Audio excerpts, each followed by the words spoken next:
this really does work well. Yeah, I prefer this. Yeah, and it seems like we get more public involved too. Yep. And I feel like we haven't had any quorum issues this entire time, even though we've been down 2 members, and at least one member and sometimes 2 members, and we haven't had a quorum issue with the entire duration. Right. It's really Yeah. impressive. Right. Yeah. So long as Steve has Wi-Fi access. Right. Of course, you need to keep your Wi-Fi access, Julie. At least for an hour or so. I'm trying. They told us when we got here that the Wi-Fi isn't that great. And I thought, uh-oh. But so far, so good. Well, you are being a little laggy, but it doesn't matter. Really? As long as it- Okay. Hi, David. Hi, how you doing? Good. Our new member Carol is on here now too. Hello, Oh, David. hi. Welcome. Thank you. Carol, just quickly, you might want to give the rest of the commissioners just a quick summary of your background and why you're interested in the commission while we're waiting. I think I did that before, but okay, sure. Well, mainly because I've had a long lasting interest in environmental issues from really before I went to law school, starting with what was happening with the building of the Seabrook Nuclear Power Plant. And although I didn't end up practicing in the environmental area, I've continued to be involved with various organizations and very interested in the issues. And living here in Newburyport, I've always cherished like the marshes and Plum Island and all of our attributes here, but worry a lot about what happens with storm surge and what happens with the waterfront. And, you know, I live on Olive Street, which is, I think, far enough away from the river, but my daughter who's working in this area keeps telling me, Mom, you're gonna have to move soon. So I don't know, I think there's a lot of issues for all of us to worry about in terms of keeping Newburyport Yeah. safe. So Yeah, I hope you'll be okay. I think you'll be okay on Olive Street, but might not be able to get to Olive Street from Merrimack well, yeah, exactly. after a little while. We're gonna have to have more boats Yeah, out to the Right. boats, but yeah. right. Gretchen's here, Ron just showed up. Hi, everyone. right? Hi, Ron. Our new Ron. member Carol is on here too.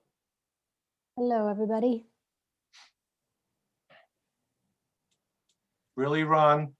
Really? Yeah, finishing my meal. Sorry. Don't spit on the camera. All right, we're recording, everybody. Okay. I'm gonna give Dan another minute. Okay.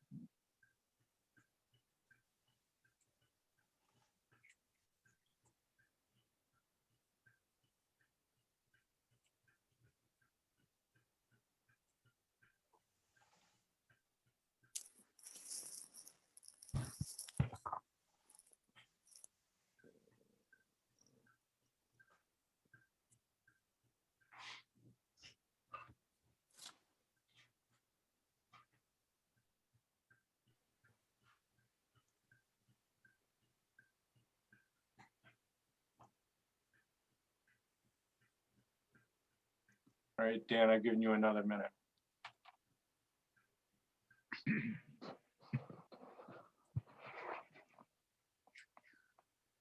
All right, let's bring this meeting to order. The February 16th, 2021 Newburyport Conservation Commission meeting taking place on the Zoom platform. This meeting is being recorded. Before we get into it, I just wanted to do a little vote housekeeping. So I discussed it with our Concom parliamentarian, Gretchen. And she is of the belief that for any decisions like, in certificates of compliance or anything like that, or, anything else there's an actual decision, we need to do a roll call vote. But for like going in and out of the public hearings, we don't need that. And adjournment, we don't need that either. So that's how we'll do it from now on. First item on the agenda is the approval of meeting minutes, February 2nd, 2021. Anybody have any comments, changes, suggestions? You have a question on one of these, the Kim Goulet one. It says the value of the additional living space has been estimated at $7,000, which is less than 50% of the appraisal value of the structure. I don't recall them saying that number, but 7,000 seems awful low. I'm just wondering if that's the wrong number. I don't recall them saying that number either, now that you It was in mention their it. documents.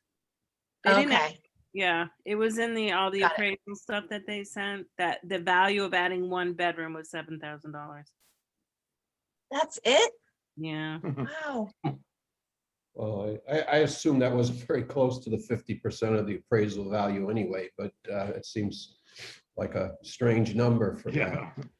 I'll double check Yeah. before I post. Okay. Hi, Dan. Thank you. How you doing? That was all I had.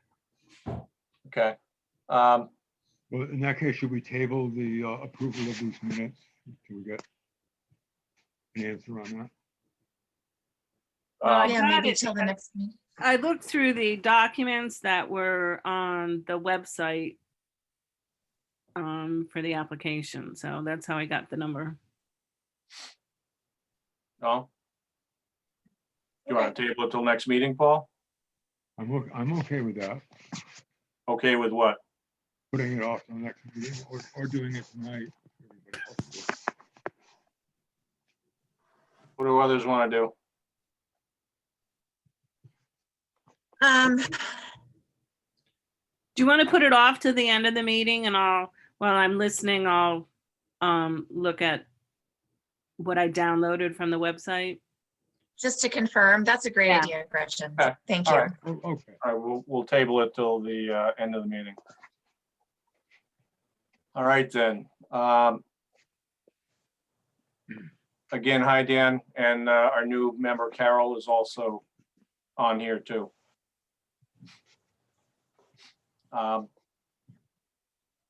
In that case, next item is the Plum Island updates. Julie, we have anything?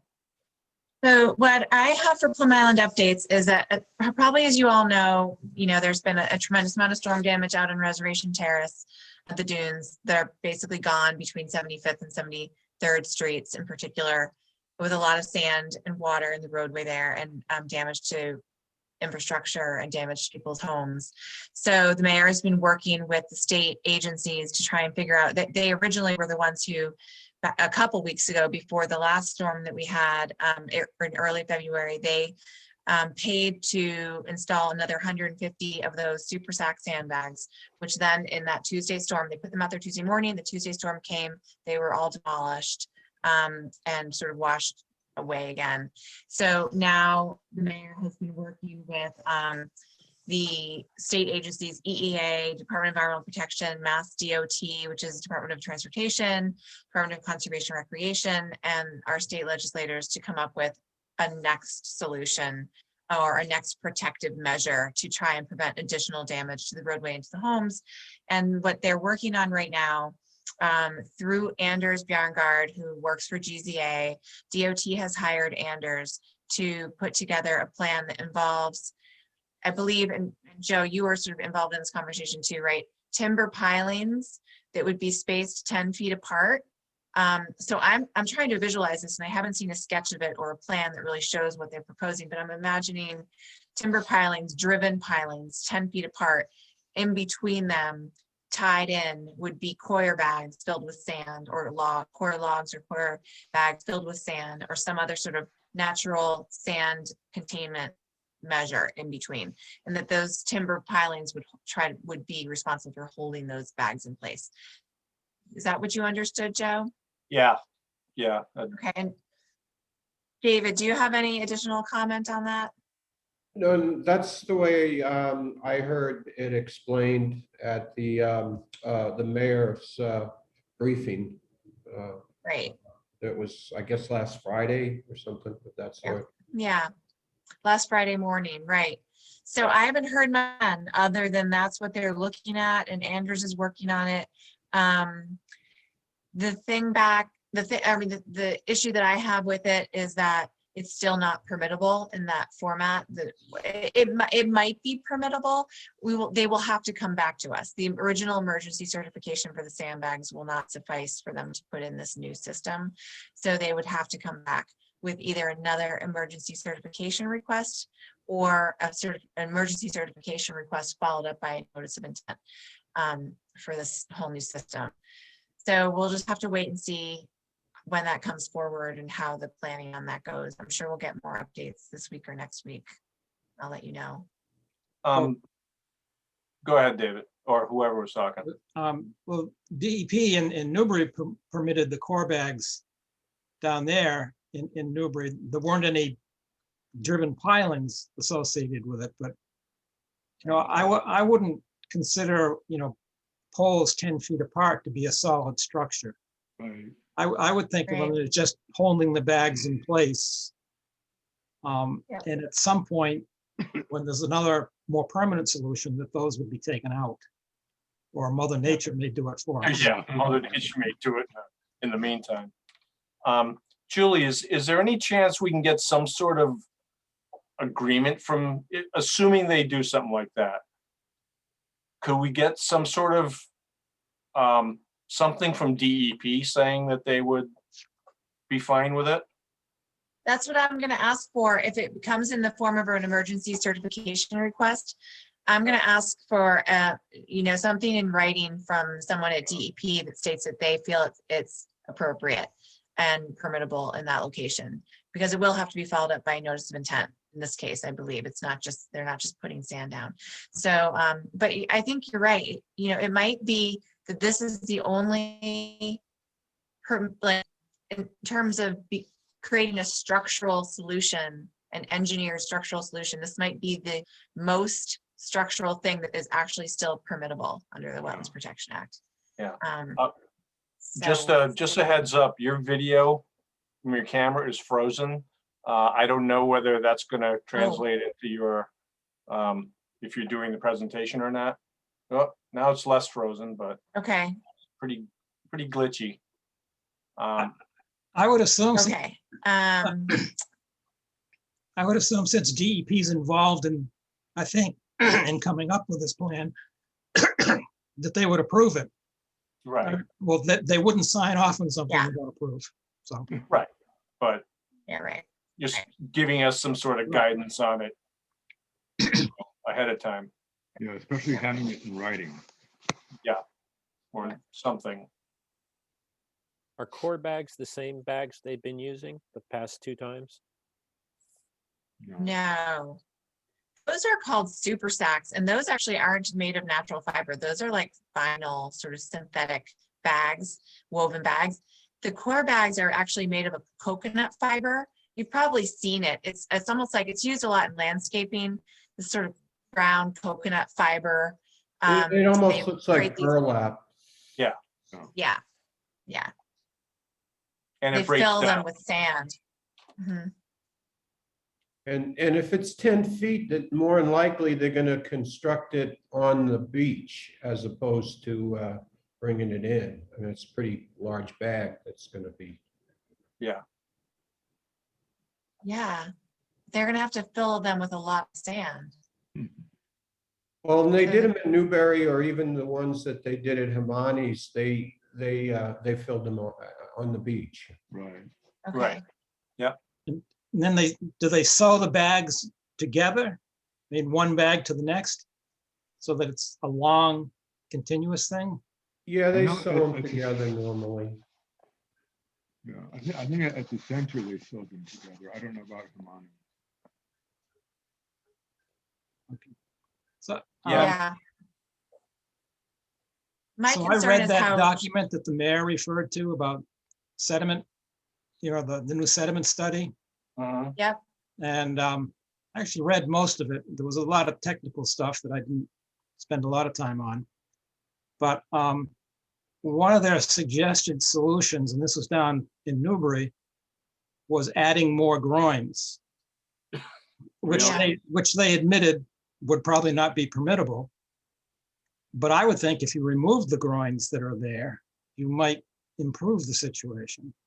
Because, the sand deposits on one side and the roads on the other. Yeah, that seems weird. I guess I gotta read that thing, because it seems like a long time ago, Army Corps, even Army Corps realized groins weren't doing anything, Right. what they wanted them to do.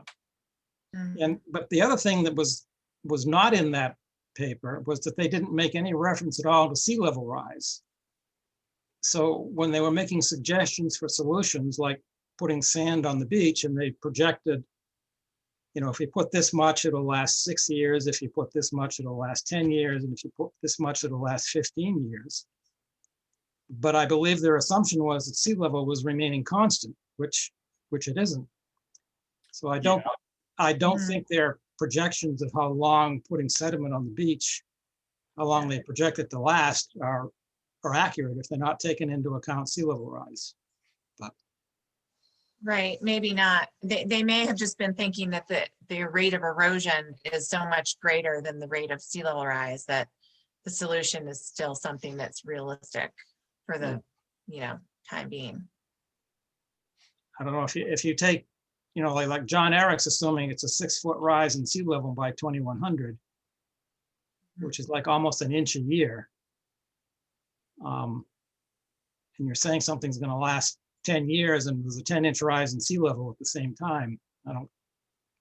You're right. Well, you're right, Steve, because any solution that we look at for that whole area or any part of Plum Island, any infrastructure that we would invest in, and any restoration project that we would invest in is going to be, it should be looked at in relationship to sea level rise and whether or not it's worth it, right? How long that's going to give us and what the actual cost benefit would be. Right. And they're not really, that study doesn't look at that at all. So their suggestion for Reservation Terrace was a weir in the jetty. Mhm. Which is, of course, what Bill Sargent's been saying ever since they built the jetty. Right. Yeah, he's been saying that for what, 10 years? Yeah, whenever they built it, that's, But again, that 10 years ago, we weren't thinking sea level rise was as rapid as it is today. That jetty is going to be completely underwater at high tide in the not too distant future. mhm. So it will be a weird jetty. Yeah, it'll be a weird jetty whether we do anything or not. So anyway, those were my comments on that document. Mhm. It Those is, are really good points, Steve. if you get a chance, read it. Is that on It is the, very interesting. is that on the city website? Donna mentioned last week that it was up on the city website. I don't believe it is on the city website. I sent it to Steve. Actually, I think that I had already sent it to all of you, but if I Did you send it to all did of I? us? Yeah. Yeah, Right. I thought so. And Carol, I'll send it to you. I put it on a Dropbox to get it to Steve too, because it's a really big file and it doesn't always go through by email. Thank you, Julia. Yeah, it's a really interesting document about how sediment is moving around on Plum Island based on the currents in the river and in the ocean. And the reasons why we're seeing erosion in certain places and not in others. So it's pretty good. So it was a Dropbox link? Well, I gave Steve a Dropbox link last week because he couldn't get it by email. But I thought that I had sent it to all of you by email already. Okay. And maybe only Steve wasn't able to receive it. If you don't have it, I'll send you all the Dropbox link. I'll just do that anyway. All right.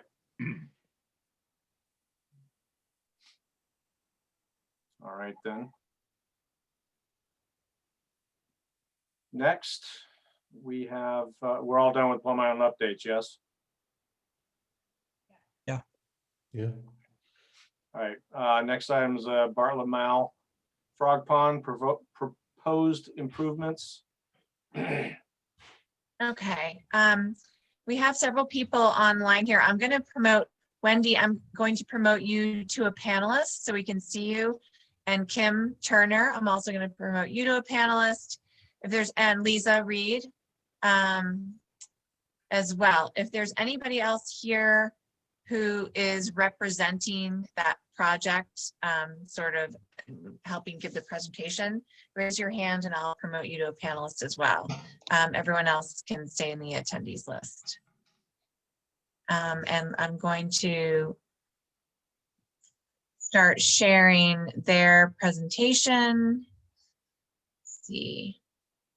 I have a PowerPoint. Can you all see? Hold on a sec.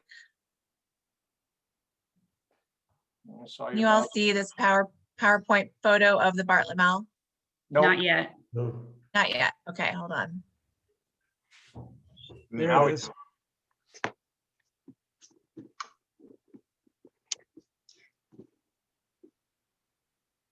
Can you All see it right. now? Yes. Okay, good. Great. All right. Can you start at the first slide? Sure. Is this Thank the you. first slide? Yes, thank you. So thanks everyone for your time tonight. I'm going to try to keep this as brief as possible. My name is Kim Turner. I'm the chair of the Newburyport Parks Commission. Julia, I think can you do slideshow so that we get a full screen? Oh, let's see. Slideshow is on the top. Oh yeah, Keep going. Yep.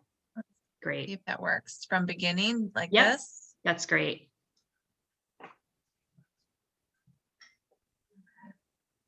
You So- might have to take it out of, you might have to put it into edit mode. Nope, There you go.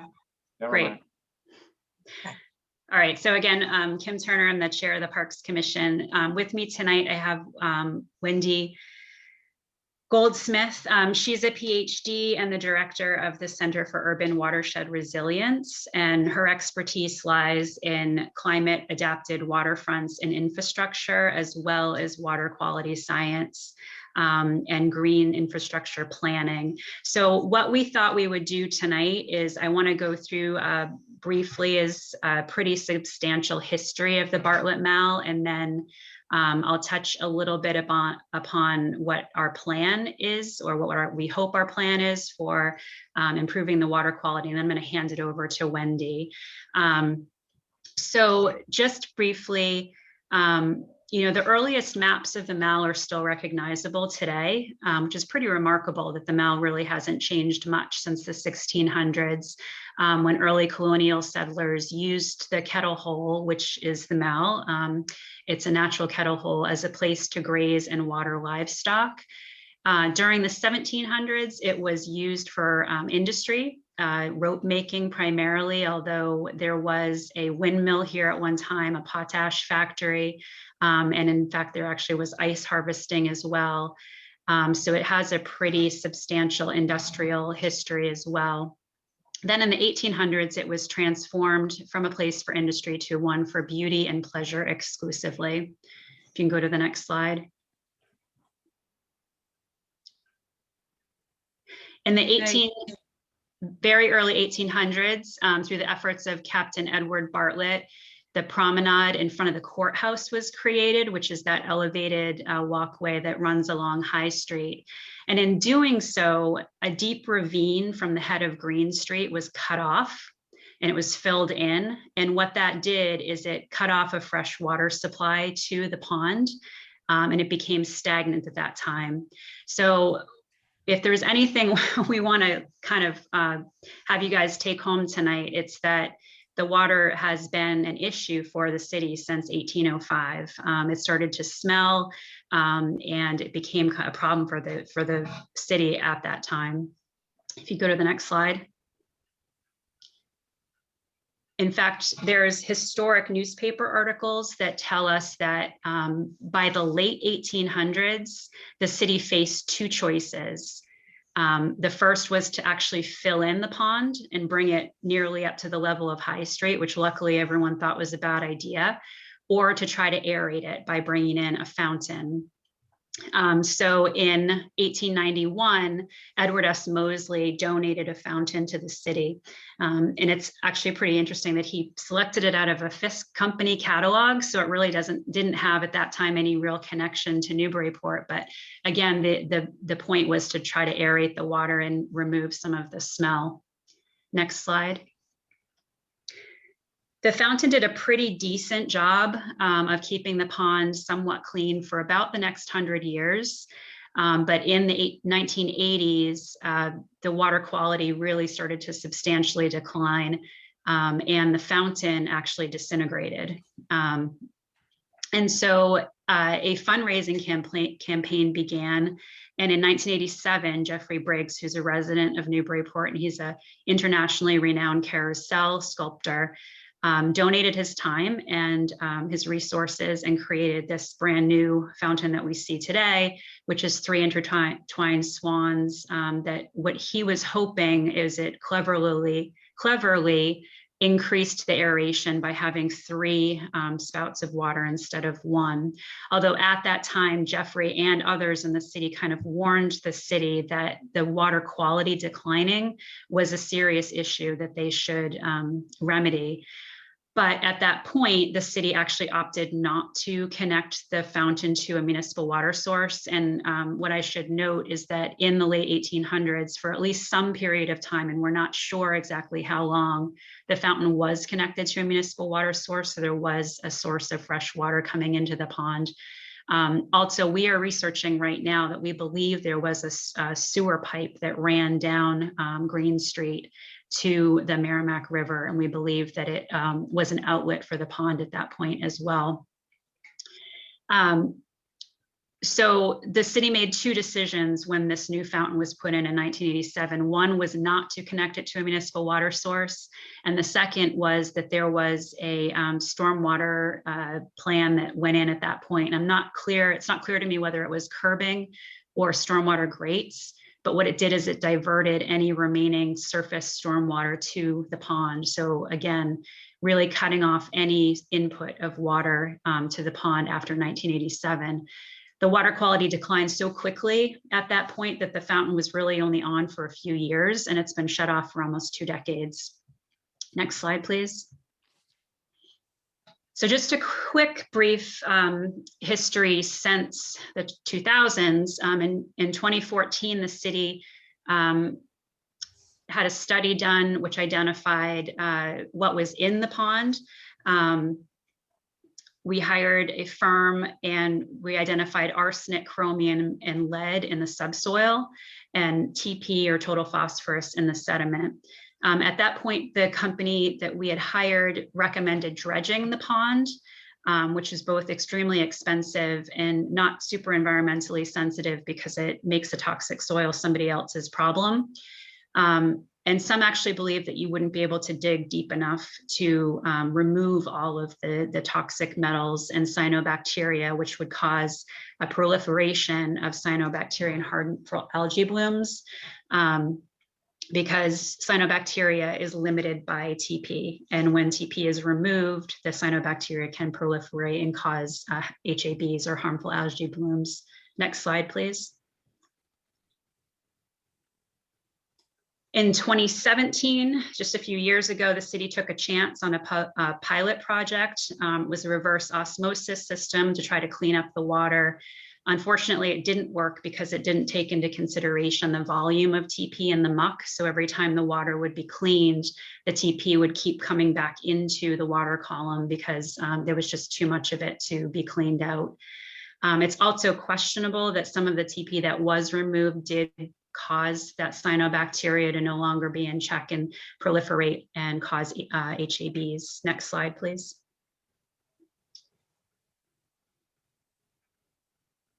So that brings us where we are today. And hopefully this picture is as shocking to you as it is to the rest of us. This pea green color that we're seeing is indicative of harmful algae blooms and a eutrophic condition in the water. It's toxic to wildlife and small animals and also to people. So we're sort of at a critical point right now where we really need to deal with this water quality issue now. Next slide, please.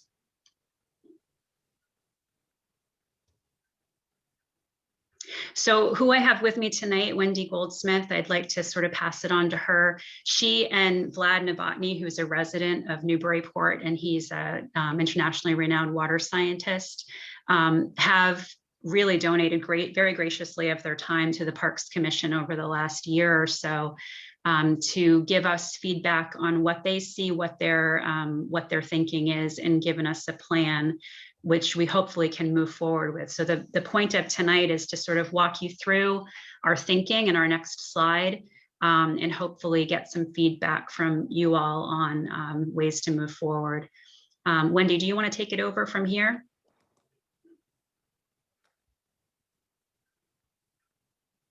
I'll even unmute and in order to do that. So I wanted to start by saying we've just submitted a grant application. I say collectively we, because all of the people that Kim mentioned teamed up to put our best thoughts into a grant application to gather some information that we think is really important, which is a detailed survey of the pond bottom conditions, the depth of the muck, and the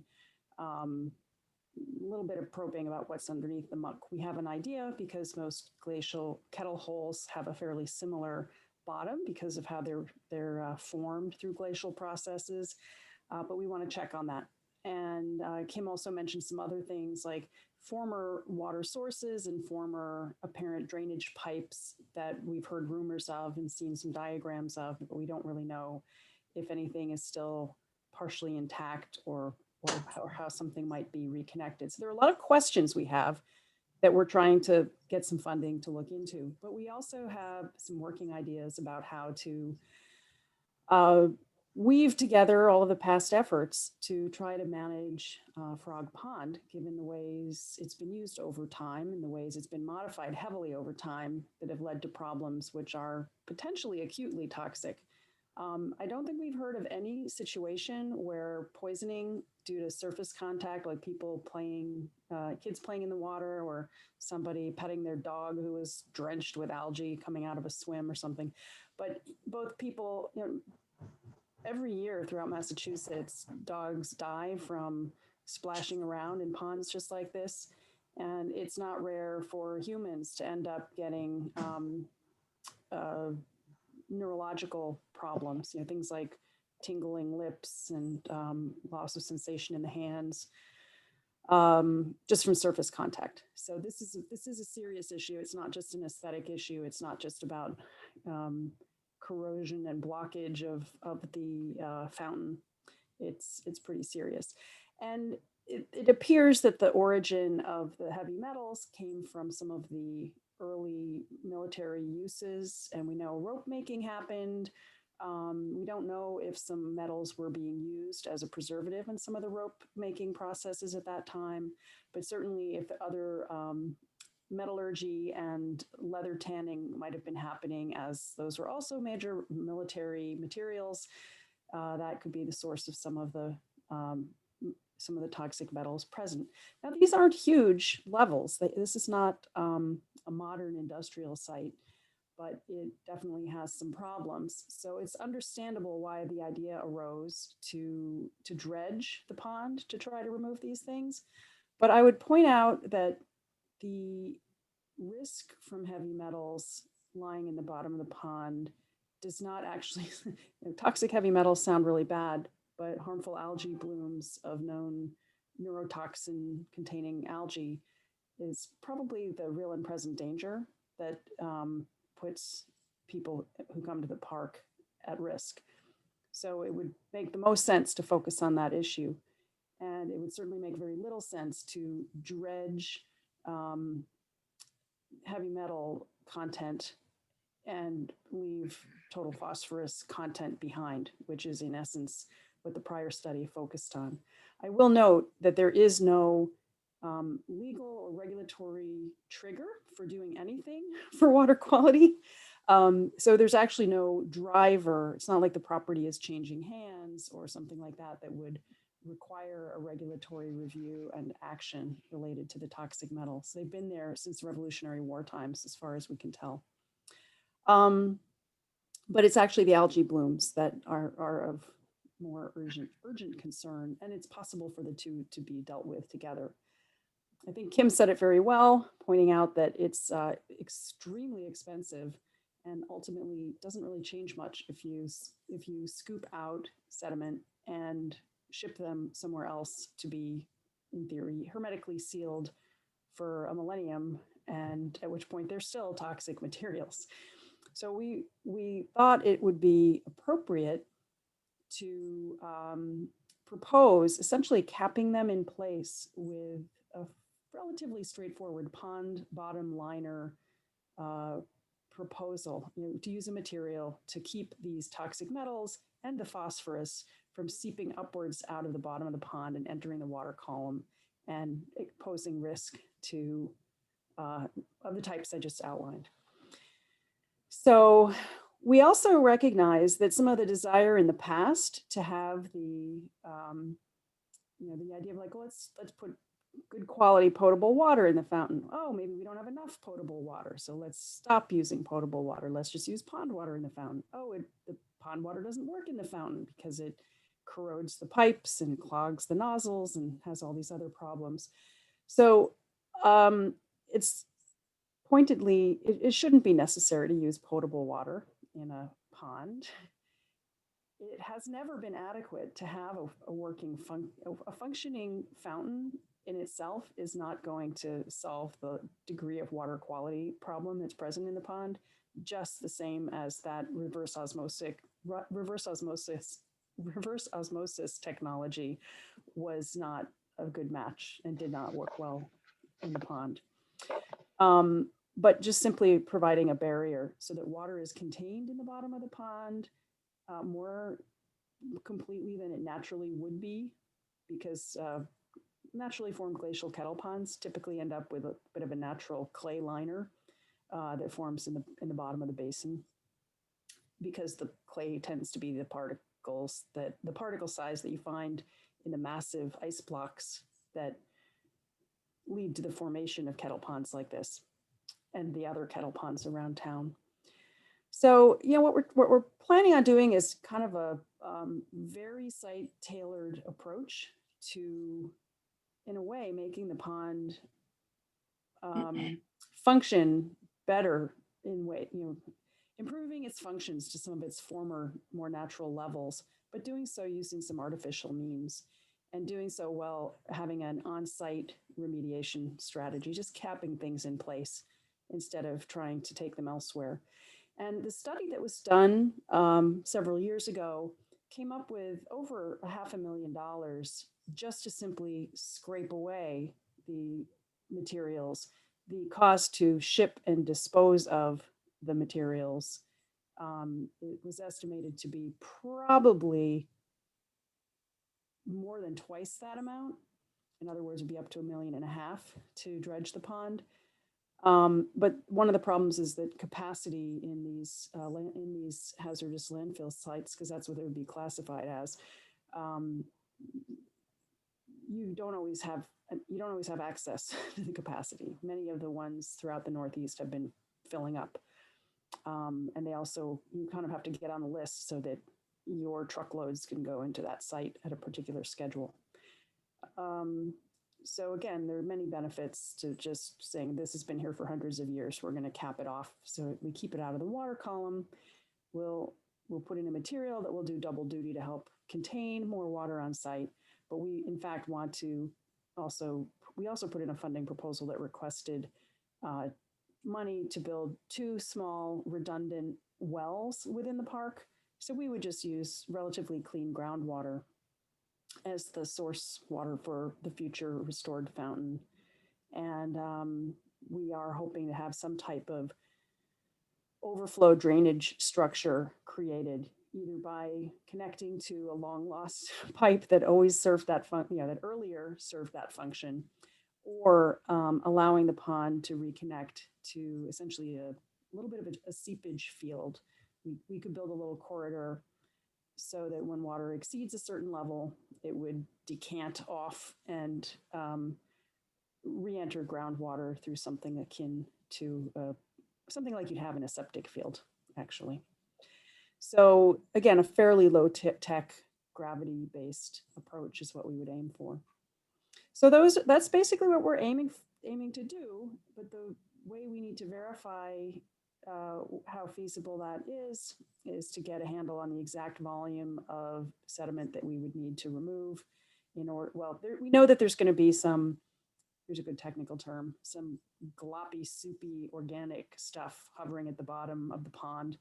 We want to understand how thick that sloppy, soupy, goopy layer is and the consistency of the layer beneath it. There was a lot of testing done to characterize the chemistry of the bottom, but there wasn't much done to characterize the loose, unconsolidated, basically the algae that went to the bottom to die. And where we would propose to actually dry out the pond, let that material itself collapse and dry out under the sun and have a simple removal process. And that would allow us to add some protective layers and a waterproof lining layer and still keep the pond bottom approximately at the level that it functionally is today. We also, instead of trying to create a really deep pond, we think that it's a bit of a, ponds in recreational areas are often best left with most of their perimeter less than 3 feet deep. And we would probably choose to have a deeper spot so it promotes a healthy fish population and provides a more oxygen-rich refuge in the vicinity around the pond where the water would be deeper, the temperatures of water would be cooler, that holds more oxygen, and the aeration effect of the fountain would also help. So we have a few we're focusing on water quality, we're focusing on water conservation, and we're looking at public safety and use. And these are our working ideas. And our next step is to get some money on hand to do some more detailed studies, which we hope to roll forward into an implementation plan. And we have, we're interested in hearing how you guys feel about that. I know there've been a couple, not very many actually, but a couple permitted actions regarding this pond site. And one of the questions we have is, did anybody put a lot of thought into the designation of the resource areas and some of the modifications that have taken place over time? And how can we enter into a dialogue with the commission about working to restore some of the functions and values to this kettle hole pond while also getting in there, doing some hands-on work to modify the current conditions?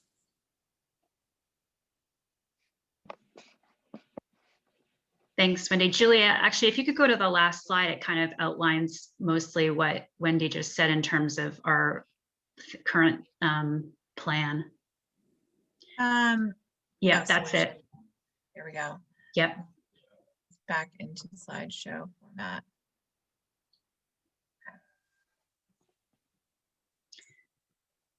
Yeah, so just roughly to recap. So our hope is to drain the water, let the muck dry out and slightly resculpt it so that we have primarily 2 to 3 feet of depth and then a deeper section to overwinter fish.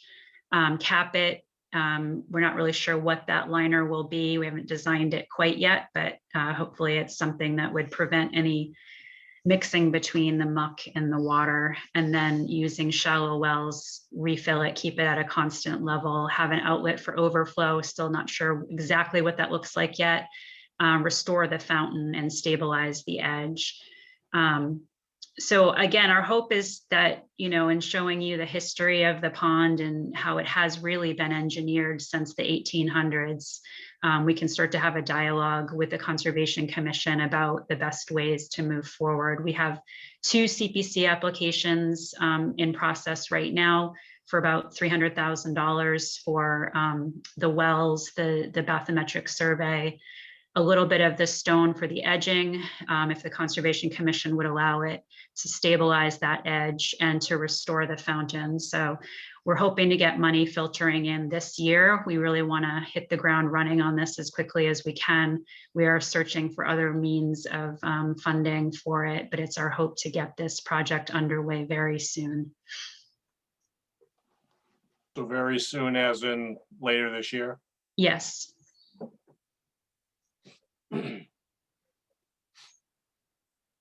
Anybody got any questions? Yeah, I don't, historically, was there a lot of vegetation, water plants in the pond?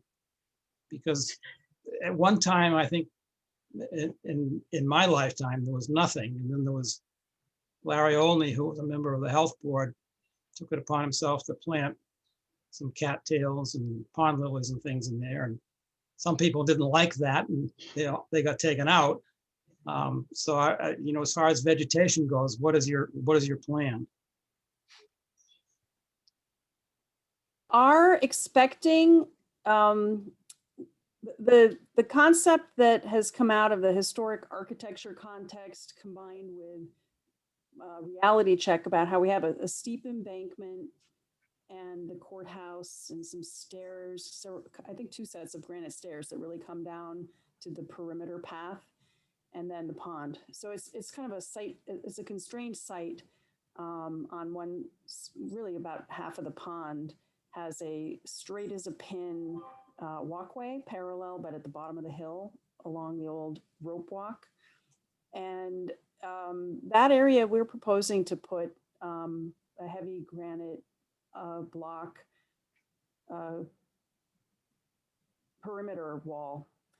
And it will kind of blend with some of the other monumental architectural elements that are around.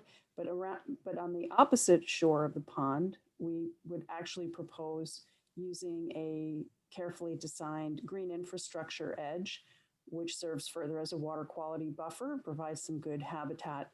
And it would be essentially, think of it like a perennial bed with wet feet. Irises and a few other related species are often really wonderful in a park setting and are pretty acceptable to everybody because they recognize them as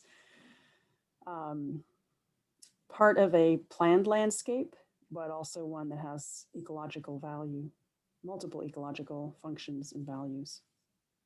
And I know Julia pulled up an old notice of intent. Julia, I think it was from 2004, 2005, if I'm remembering correctly, that there was an NOI that was filed to try to remove some of the invasive water plants that were in there.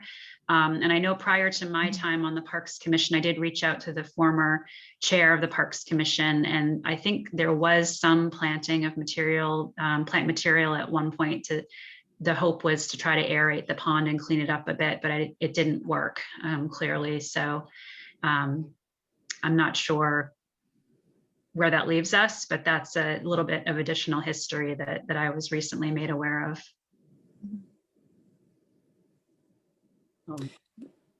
The reality is when we would be adding a liner material, it's imperative to have some way of vouching for the stability of the perimeter of the liner.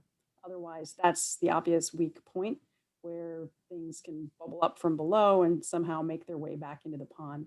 So that's why we want to take a little more proactive stance to provide some intentionally defined edge to the pond, but we don't want to make it all structural, but we think it's appropriate, if not necessary, to have a rather impressively structural edging on the most linear structured side of the pond. What about all the ducks and geese that get in there and contribute to the phosphorus problem? Yeah, I mean, one of the worst things is when people actually, waterfowl both take and leave nutrients. And if people come and feed them there, there's a lot of ongoing nutrient inputs to the system. But hopefully there's something of an equilibrium between how much plant life the waterfowl will gobble up and go deposit the nutrients elsewhere, and how much they have, you know, they feed here and there around town and then come and deposit nutrients in the pond. It can go both ways, but we hopefully want to deter people from attracting people. We don't want kids and families feeding ducks at the pond. That's very hard to manage in the long term. Because I think it was Walt Thompson that appeared before us a couple times with some plans for, and I think he had proposed putting up signs asking people not to feed the ducks. I don't know if that ever happened or not. Don't think there are any. No. The programs I've been aware of that work best to do that involve things like getting second graders seem to be exactly the right age for this task, to have them create little artistic signs, you know, draw pictures, have a little contest, and then laminate some of them. They don't even have to be long lasting signs. They can be cycled here and there, and the kids will be very proud of their signs, and people who come to the park will be a little more curious than if we professional adult types were to come up with signs. Tends to have a lasting cultural impact. Well, Wendy, I Lisa, have I'll leave that up to you. Yeah. Who said, Julie? Yeah, I have a question sort of similar to Steve's, which is, you know, we've had existing problems in the past, whether it's been the ducks or the other animals that have contributed to the algae blooms. And it's still, even with the liner and cleaning out the existing muck, it's still going to be a shallow pond. And so my question is, are you sure that how sure are you that the influx of well water, fountain, and outlet are going to be enough to prevent that water from stagnating and eutrophying again? Is it going to be such a cycling of water through the system that can't happen again? Like, how much of an input of the well water and turnover will there be?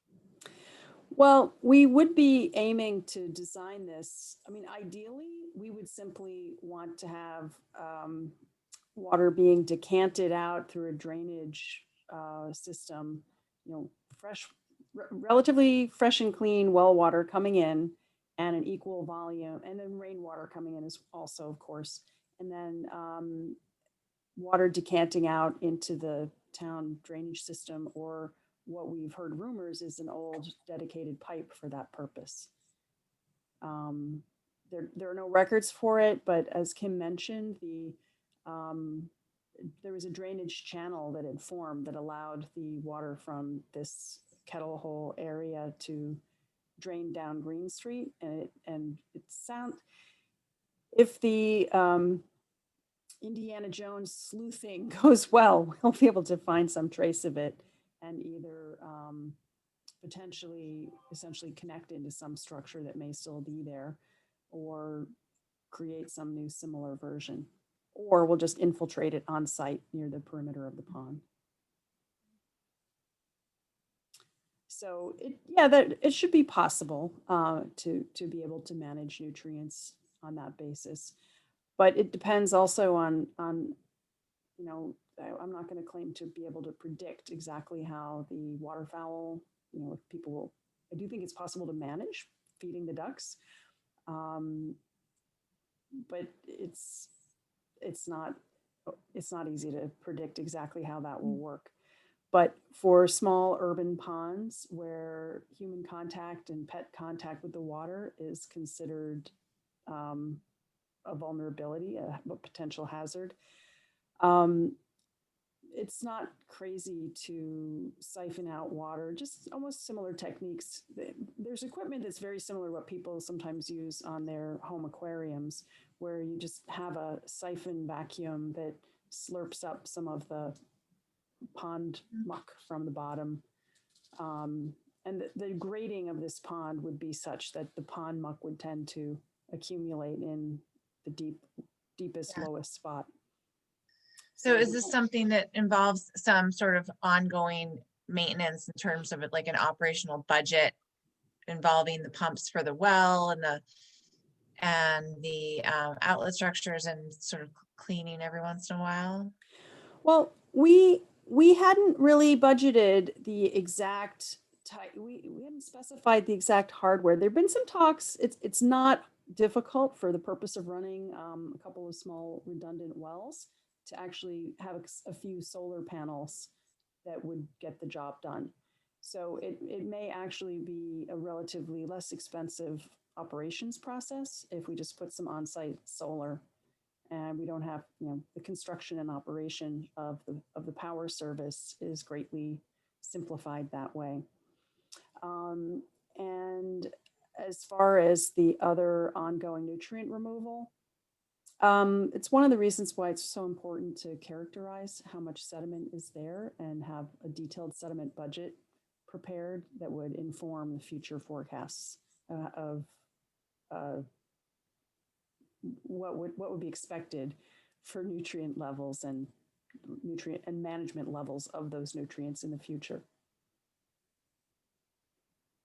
Do you have any sense of how long this is going to take to do the construction and so forth? It sounds like the pond is going to be out of circulation here for a good part of the spring and summer. No, actually, no. There's no dewatering for the bathymetric survey to be performed. We just think that the dewatering we would propose simply dewatering the pond. It's a pretty small pond, and we would. Well, as far as working with your surface, getting in there and so forth, I mean, it's going to take a while for this to dry out. That's what I was getting at. Well, obviously, we would aim for summer season for getting that work done. And I don't want to minimize the amount of effort for dewatering a pond, 3-acre pond, basically. So it all depends. It depends on how the job is put out to contract, which in turn depends on the budget that's available. Are there risks associated with sort of drying it out and pumping it out? In particular, I'm thinking odors. And has that ever been dried before? And are there complications that go along with that you can anticipate?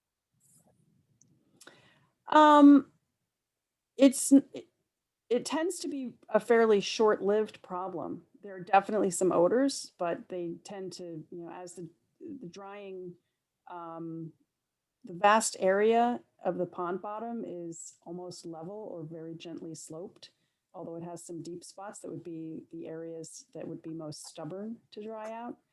And yeah, it's not going to smell great, but it also, in its wet condition, doesn't smell very good.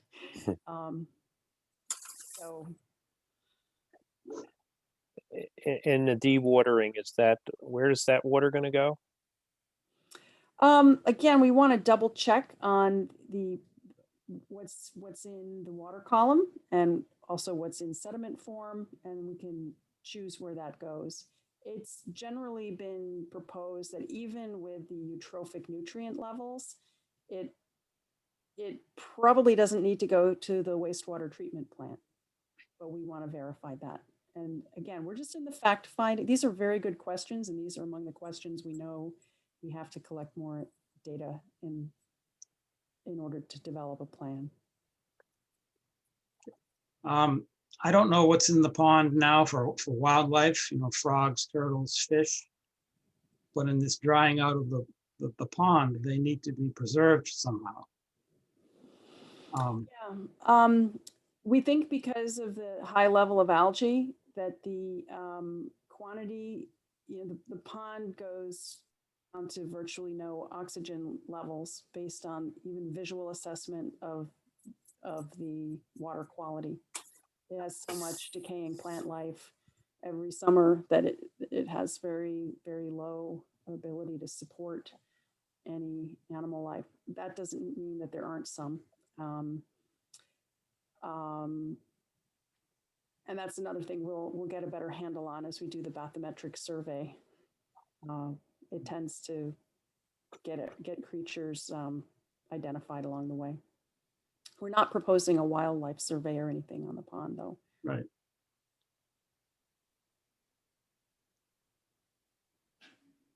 Are you familiar with another pond that's similar to this one where this approach has worked?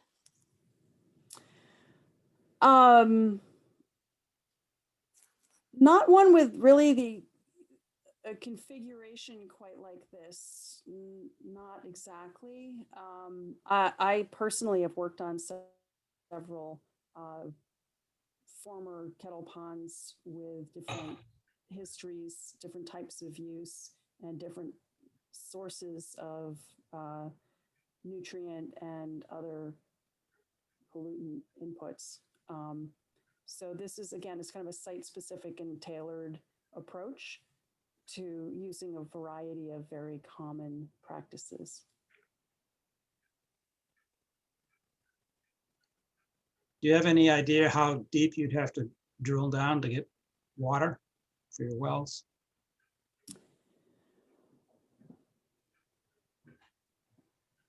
Less than 100 feet is the estimate that I've heard. Because you are at the top of the hill there. Small hill. You have any idea if the well, like, have they tested for the groundwater levels there? And is that well, is that potable water? I mean, what kind of an aquifer is that? Is there any information? We don't have the information yet. We are, and I think it's important to note here, we're not looking for pool water quality or potable water quality. We're looking for pond water quality. So, you know, the thinking was that these wells would be somewhat shallow. And again, it's just to top off the water on an as needed basis. But we're certainly not anticipating this is going to become, you know, pool quality that people are going to be swimming in here. We just want the toxic condition to go away. Is there any concern though that because the metal's under there, that the water quality that you'd be getting from those wells might not be safe? No, these are metals and sediment are, for the most part, they tend to be very stable Ground. with the sediments.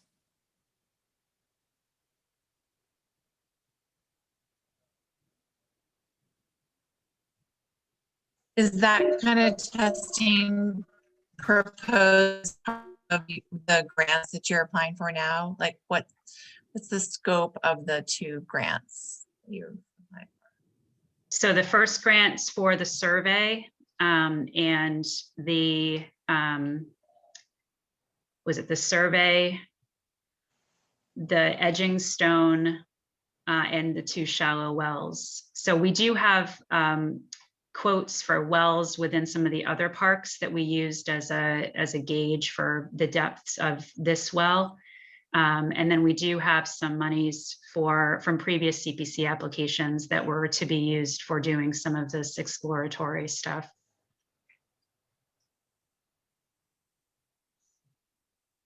And again, the purpose of tonight was to kind of introduce this project to you. We'll have a lot more detail as we kind of get into it and do more of the design work, which will certainly come back and give you more information. But tonight we just wanted to give you an overview of our current thinking and the fact that we really want to move ahead with this, you know, now because of the condition of the water. So the article in the paper talked about having boats out there as an attraction. Is that still part of your plan? It is. That's the longer range plan, but you know, you asked the question about maintenance and how are we going to maintain the quality of the water moving forward. So we're thinking about ways to bring revenue into that park, and I have been in communication with Lowell's Boat Shop over the last several years to try to get some flat bottom skiffs in there and bring Lowell's into Newburyport. That would be rented on the hour and try to bring some revenue into the park so that we can maintain this thing and we're not in this position in the next 50 years. So that would require some sort of a structure on the land. It would probably require a dock. But again, I don't want to put the cart before the horse here. Right now, we're trying to clean up the water and, you know, we'll think about those larger projects down the road. But again, we're just trying to figure out a way to make sure that once we do this project, that we have the money to continue to maintain it so that, again, the city's not in this situation in the next 50 years.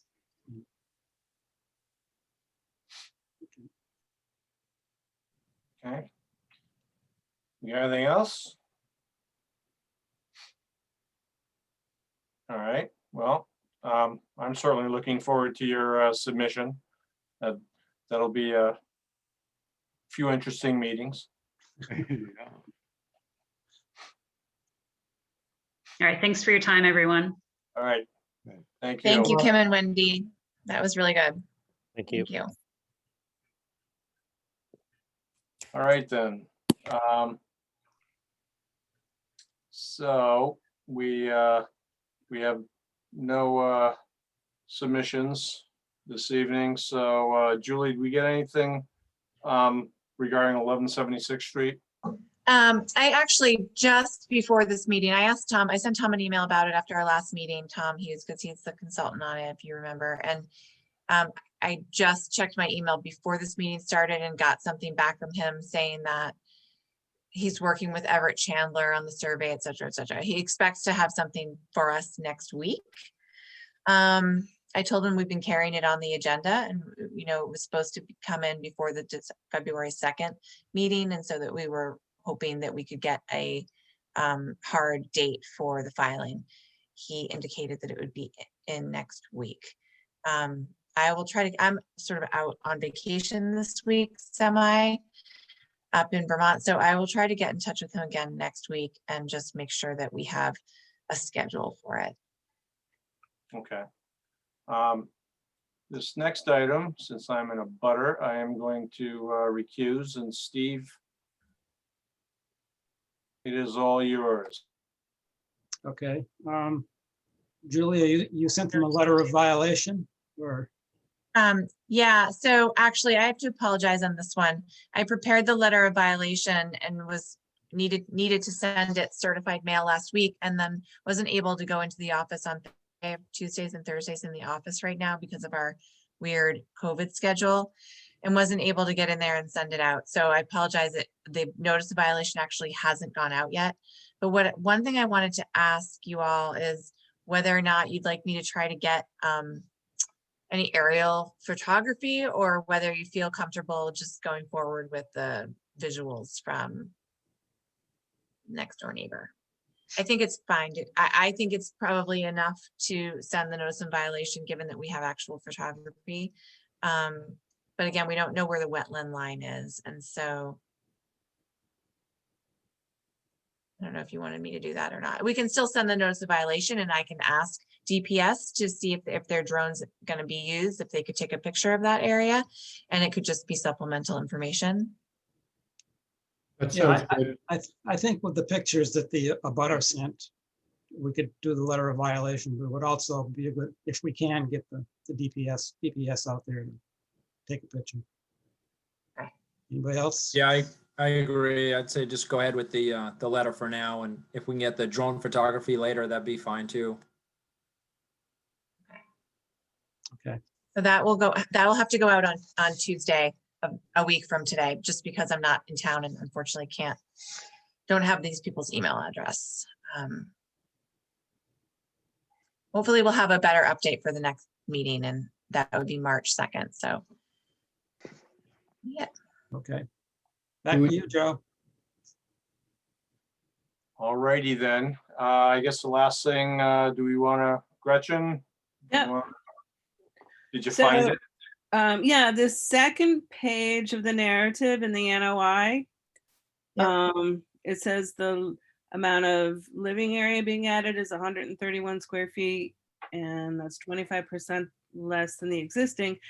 And the sentence says the value of this increase in the size of the bedroom, $7,000, will be less than 50% of the value of the existing dwelling, which is $119,000.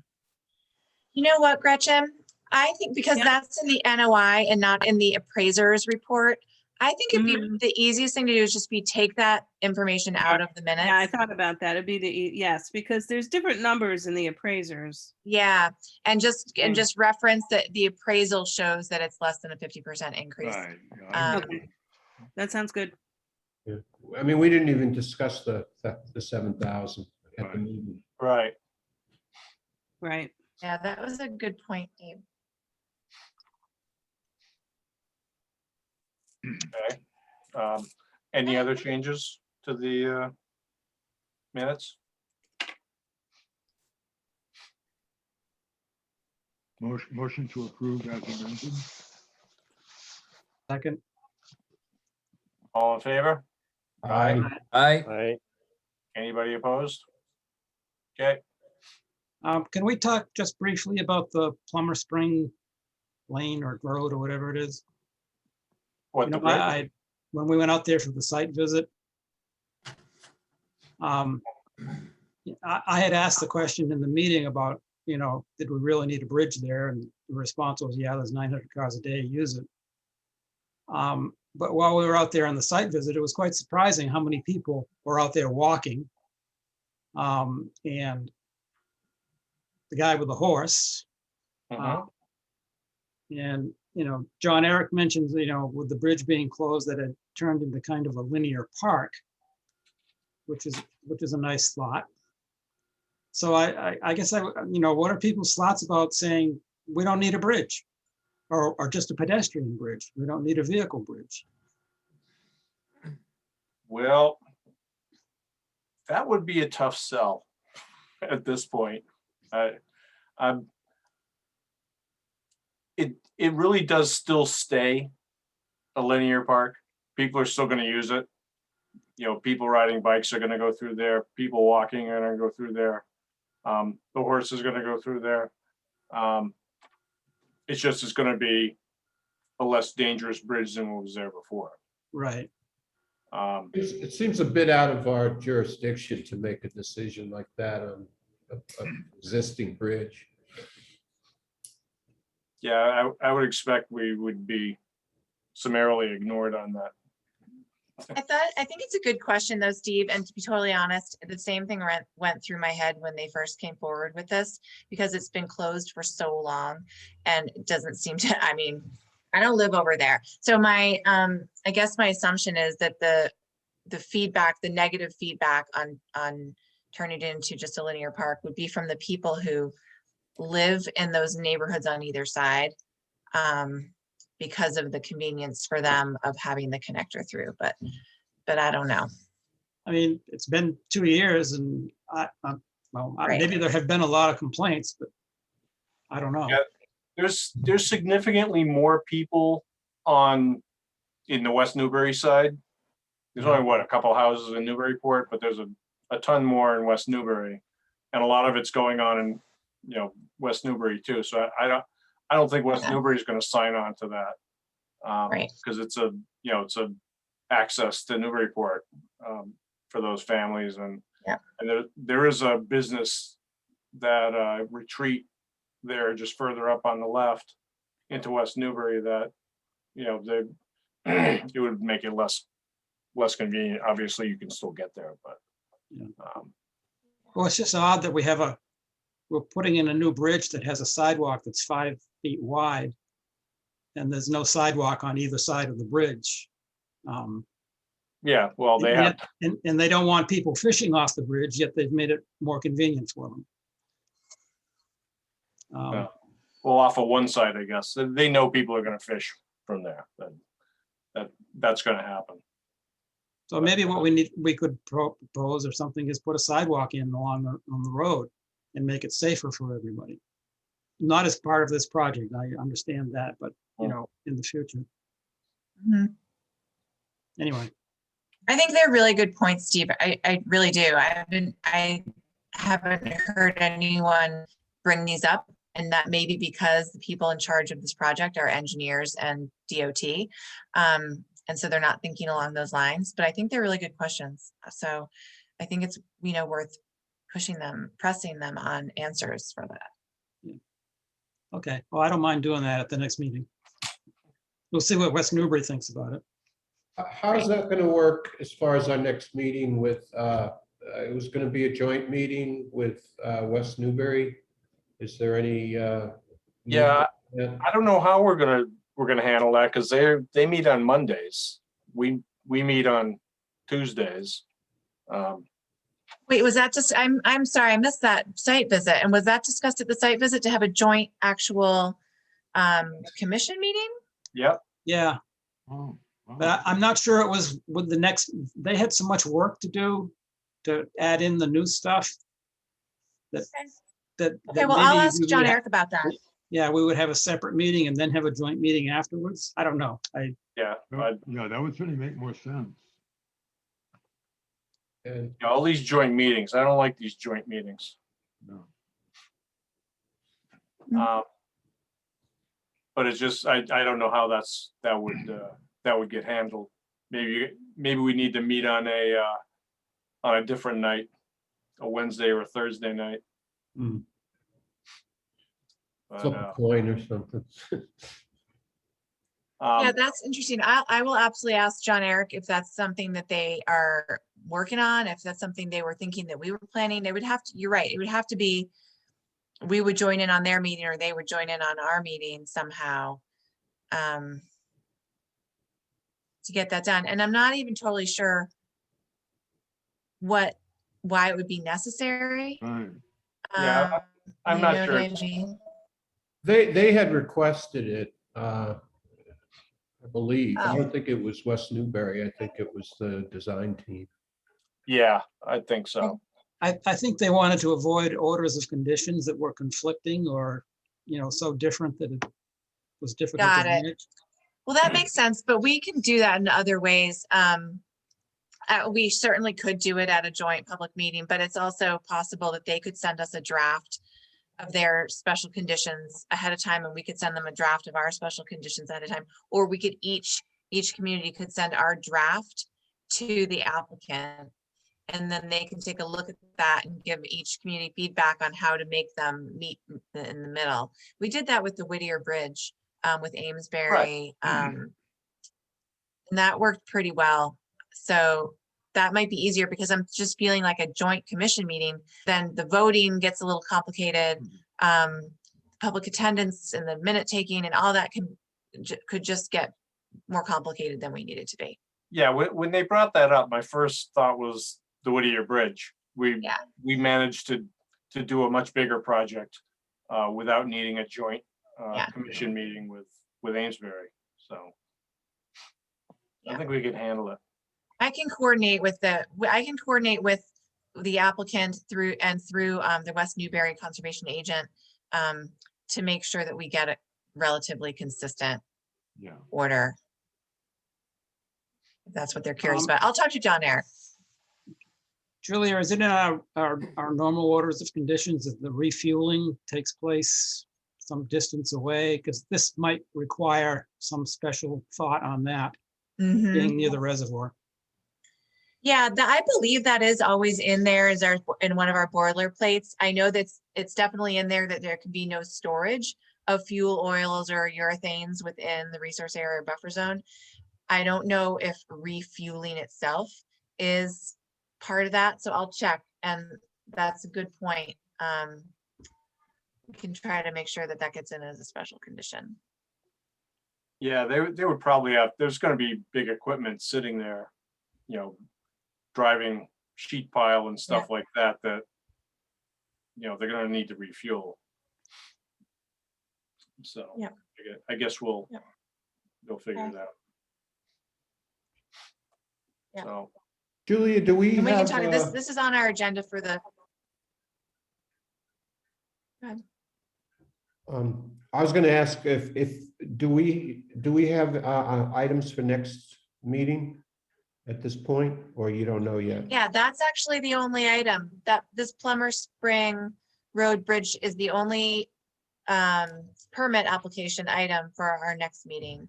Other than unless we get something from Tom Hughes, which to be honest would have had to have come in last Friday in order to be on the March 2nd meeting.